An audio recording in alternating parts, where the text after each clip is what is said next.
నిర్వహిస్తున్నటువంటి all India Ambedkar Yuvasena అధ్యక్షులు సభాధ్యక్షులు ఇచ్చేసినటువంటి అన్నగారి మండల సంతోష్ అన్న గారికి పద్మశ్రీ మందకృష్ణ అన్నగారి తరపున సామాజిక వర్గ నమస్కారాలు తెలియజేస్తున్నా.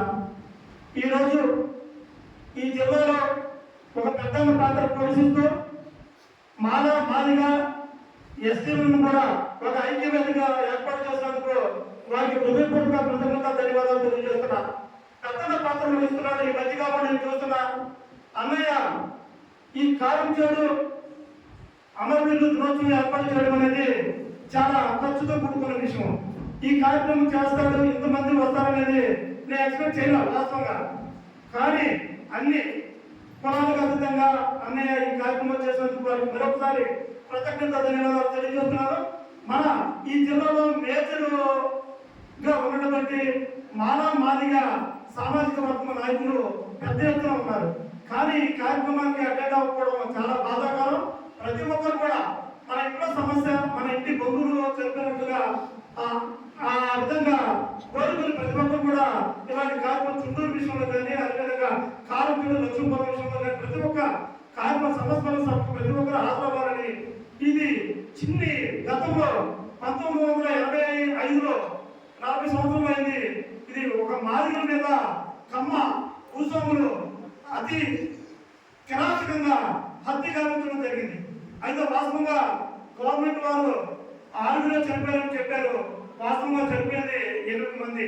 దుగ్గు రమేష్ కానీ తేల సుభాతమ్మ కానీ ఇలాగా 6 చనిపోవడం జరిగింది. 4 మహిళలను అత్యాచారం చేయడం జరిగింది. తనంతా కూడా ఈరోజు మనం ముఖ్యంగా కత్తి పద్మారావు గారిని అన్నగారిని మనం గుర్తు చేసుకోవాలి. ఎందుకంటే కత్తి పద్మారావు పెద్ద పాత్ర వహించాడు.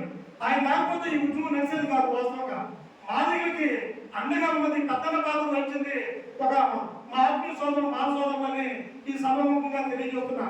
మిత్రులారా, మాదిగలు కూడా ఒక ముందుగాను అన్నదమ్ములుగా ఉంటూ ఐక్యతగా ఈ జిల్లాలో కాదు తెలుగు రాష్ట్రాల్లో కూడా పోరాటానికి అదేవిధంగా మన రాజ్యాంగ దిశగా పయనించే విధంగా మనందరం ఒక బాధ వేసుకోవాలి. మనందరూ ఐక్యతగా ఉంటే ఆధిపత్య కులాలు అనుకునే చెప్పుకునే వీళ్ళు ఉన్న కులాలు మన జోలికి రావడానికి భయపడే పరిస్థితి ఏర్పడుతుంది. ఎస్సీ ఎస్టీ పరిరక్షణ సమితి పరిరక్షణ కూడా చట్టాన్ని కూడా బదులు చేసి ఈ రోజు ఆ చట్టాన్ని కాలంచేడు ఉద్యమం అనే ఆ చట్టాన్ని తీసుకురావడం కూడా జరిగింది.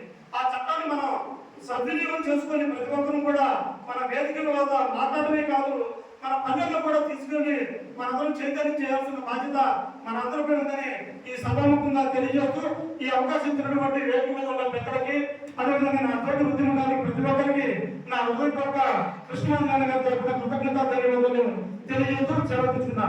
అందరికీ జై హింద్.